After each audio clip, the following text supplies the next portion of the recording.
कल्पना कीजिए एक ऐसी रात जब पूरा संसार सो रहा हो लेकिन कुछ लोग जाग रहे हों, सिर्फ एक ही नाम के लिए। शिव, महादेव, भोलेनाथ। कहते हैं ये वो रात है जब समय धीमा पड़ जाता है, जब कर्मों का हिसाब बदल सकता है, जब एक छोटा सा संकल्प पूरी जिंदगी की दिशा पलट सकता है। ये वही रात है, महाशिवरात्रि की रात। पर क्या आप जानते हैं, महाशिवरात्रि सिर्फ व्रत और जागरण का त्योहार नहीं है। ये एक रहस्य है, एक अनुभव है, एक ऊर्जा है। क्यों इस रात को महान रात कहा जाता है? क्यों साधु, संत, योगी और आम भक्त सब इस रात का इंतजार करते हैं? क्या वाकई इस रात शिव जागते हैं या फिर ये रात हमें खुद को जगाने के लिए दी गई है? आज की इस यात्रा में आप जानेंगे महाशिवरात्रि की छुपी कहानियां, उस रात की लीलाएं जो ग्रंथों में दबी रह गईं, और वो सरल बातें जो आपकी अपनी जिंदगी से सीधी जुड़ती हैं। तो बने रहिए हमारे साथ, क्योंकि ये सिर्फ एक कहानी नहीं, ये वो रात है जो अगर समझ आ जाए तो आपका कल, आपका जीवन दोनों बदल सकते हैं। दोस्तों, सबसे पहले बात करते हैं महाशिवरात्रि है क्या। साल के हर महीने की एक शिवरात्रि होती है, हर महीने के कृष्ण पक्ष की चतुर्दशी को। लेकिन फाल्गुन महीने की कृष्ण पक्ष की चतुर्दशी को जो रात आती है उसे कहते हैं महाशिवरात्रि, यानी सभी शिवरात्रियों में सबसे महान, सबसे पवित्र, सबसे शक्तिशाली। अंग्रेजी कैलेंडर के हिसाब से ये फरवरी या मार्च में आती है। ठंड और गर्मी का संधिकाल, प्रकृति में बदलाव का समय। हिंदू परंपरा में दिन अक्सर उत्सव के लिए होते हैं। होली, दिवाली, दशहरा सब दिन में मनाए जाते हैं। रोशनी, रंग, खुशियाँ। लेकिन रातें आत्मचिंतन के लिए होती हैं, गहराई में जाने के लिए, अपने भीतर झांकने के लिए। महाशिवरात्रि दोनों का संगम है, उत्सव भी और आत्मचिंतन भी।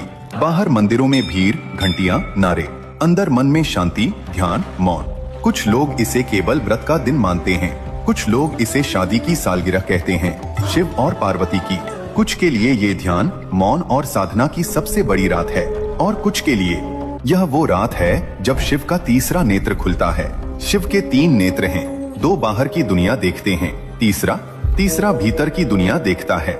जिस रात शिव का तीसरा नेत्र खुला, उस रात कामदेव जलकर राख हो गया, क्योंकि जब आंतरिक दृष्टि जागती है तो बाहरी वासनाएं स्वतः जल जाती हैं। महाशिवरात्रि हमें भी यही मौका देती है, अपना तीसरा नेत्र खोलने का, आत्मदर्शन का, आत्मबोध का। लेकिन असल में महाशिवरात्रि एक आम इंसान को मौका देती है कि वो कुछ घंटों के लिए इस भागती दौड़ती दुनिया से हटकर अपने भीतर झांक सके, अपने सवालों से मिल सके और उस शक्ति को महसूस कर सके जिसे हम शिव कहते हैं। अब सुनिए एक प्राचीन कथा, एक ऐसी कथा जो शिवलिंग के रहस्य को खोलती है। बहुत समय पहले जब सृष्टि नई नई बनी थी, ब्रह्मा और विष्णु के बीच एक वाद विवाद हो गया। विषय था, सृष्टि में सबसे बड़ा कौन? सृष्टि में सबसे बड़ा कौन? ब्रह्मा ने कहा, मैं सृष्टि का रचयिता हूँ, 4 वेदों का स्रोत मैं हूँ। हर जीव, हर पेड़, हर ग्रह सब मेरी रचना है। मैं सबसे बड़ा हूँ।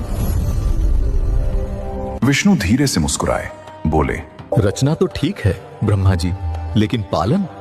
अगर मैं न रहूं तो सृष्टि एक पल भी नहीं टिक सकती। मैं धरती का भार उठाता हूँ, सूर्य को चलाता हूँ, समुद्र को संभालता हूँ, इसलिए सबसे बड़ा मैं हूँ। ब्रह्मा ने तर्क दिया, विष्णु ने जवाब दिया।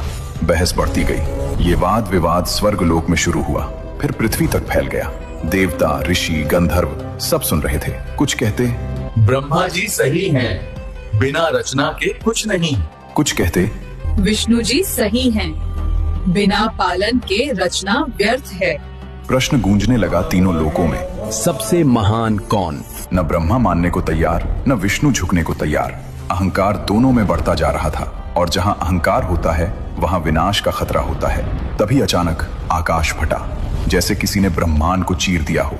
बिजली कड़की, तूफान आया, पृथ्वी कांप उठी, और ब्रह्मा विष्णु के बीच, उनके ठीक सामने प्रकट हुआ एक अनंत अग्निमय प्रकाश स्तंभ।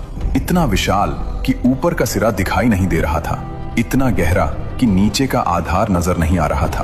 प्रकाश इतना तेज कि आंखें चुंधिया जाएं, गर्मी इतनी कि पास जाना मुश्किल हो, आवाज इतनी कि कान फट जाएं। ना शुरुआत ना अंत, बस सीमाहीन तेज अनंत प्रकाश। ब्रह्मा और विष्णु दोनों स्तब्ध रह गए। उनका विवाद रुक गया, अहंकार पिघलने लगा। विष्णु ने धीरे से पूछा, ये क्या है? उस ज्योति से एक आवाज गूंजी, गंभीर, शक्तिशाली, करुणामय। मैं हूं शिव, अनंत, आदि और अंत के भी पार। आप दोनों महान हो।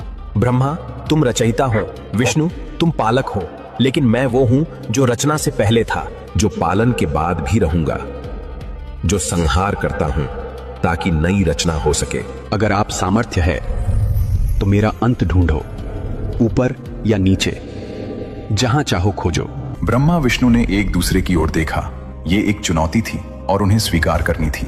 ब्रह्मा ने कहा, मैं इस स्तंभ का ऊपरी छोर ढूंढूंगा। मैं ऊपर जाऊंगा और इसका सिरा खोज लूंगा।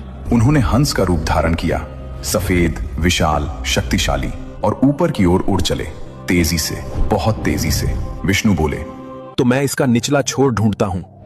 मैं नीचे जाऊंगा और इसका आधार खोज लूंगा। उन्होंने वराह का रूप धारण किया, विशाल, शक्तिशाली दांत, मजबूत पैर, और नीचे की ओर खोदते हुए चल पड़े। दोनों अपनी अपनी यात्रा पर निकल गए। ब्रह्मा हंस बनकर ऊपर उड़े और उड़ते रहे और उड़ते रहे। एक दिन बीता, एक सप्ताह, एक महीना, एक साल। वे इतना ऊपर पहुंच गए कि पृथ्वी दिखाई देना बंद हो गई, इतना ऊपर कि सूर्य पीछे रह गया, इतना ऊपर कि चंद्रमा छोटा लगने लगा। लेकिन वो ज्योति स्तंभ, वो अभी भी ऊपर की ओर जा रहा था, अनंत, अंतहीन।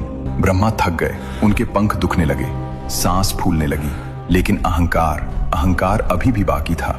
उन्होंने सोचा, अगर मैं खाली हाथ लौटा तो मेरा सम्मान नहीं रहेगा, मुझे कुछ करना होगा। दूसरी ओर विष्णु वराह बनकर नीचे खोद रहे थे और खोदते रहे और खोदते रहे।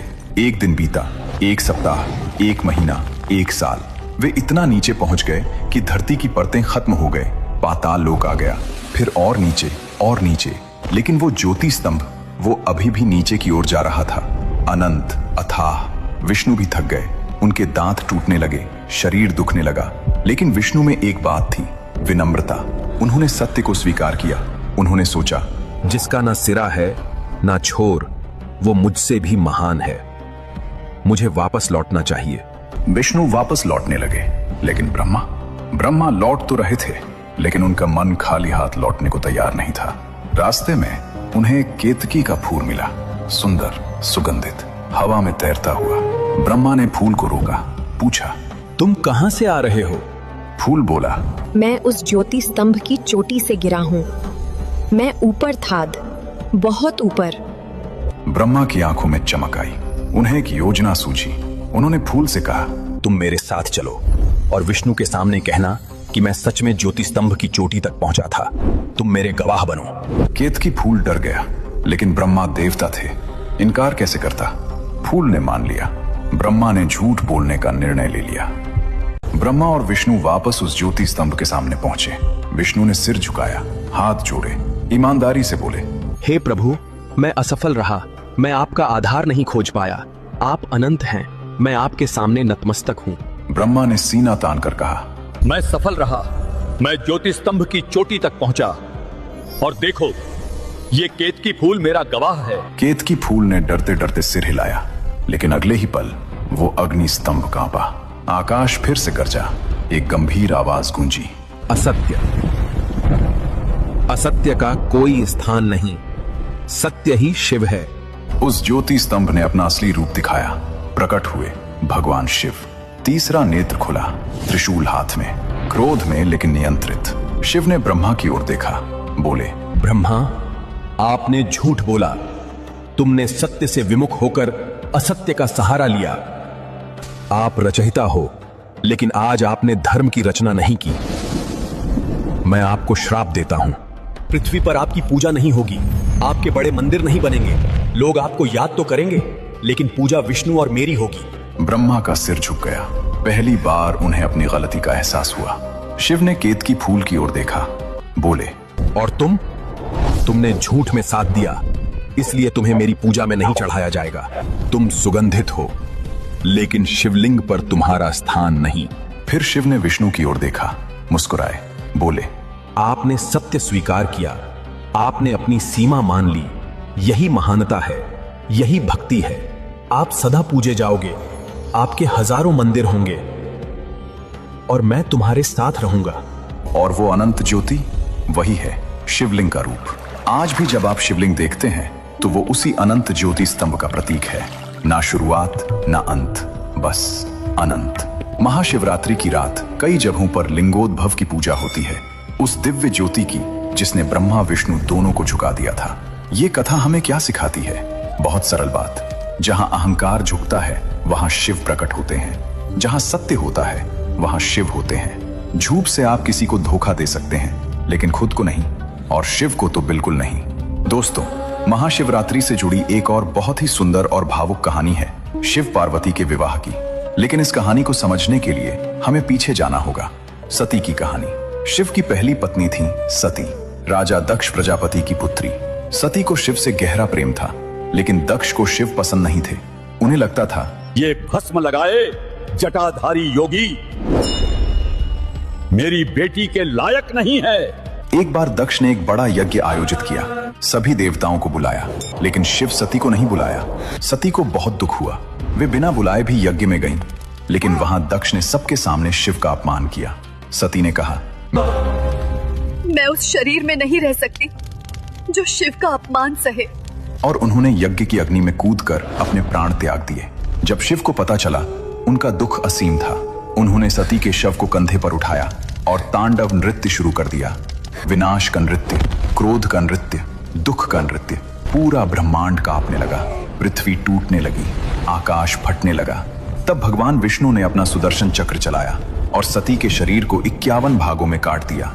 जहां जहां सती